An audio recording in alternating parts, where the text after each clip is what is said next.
जय जगन्नाथ सांग माने आज बनेबा गोटे नुआ रेसिपी अंडा पनीर करी। प्रथम गोटे जगह तेल लगेकी अंडा गुड़ी को फटेकी ता दिहरे रखिबा।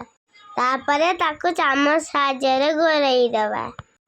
तापरे चलंत आलू को काटी नबा।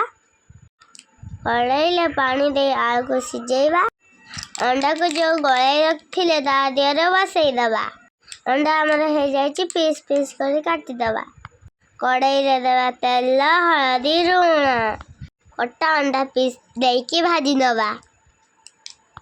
तापरे दबा कड़ाई रे तेल तापरे पियाज भाजी हेले कटा टमाटो पकेइबा।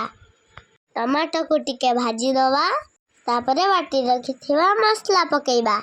तापरे लूण हल्दी पकेइकी गळई नबा। मसला टी कषे गला से आलू पकेबा। आलू को भलसे कषिबा। कषा हे गले पानी दे दबा। पानी फुटी आसले अंडा पनीर को पकई दबा। सांग माने आपन को जदि वीडियो टी भल लागुथबो लाइक करिवे कमेंट करिवे शेयर करिवे।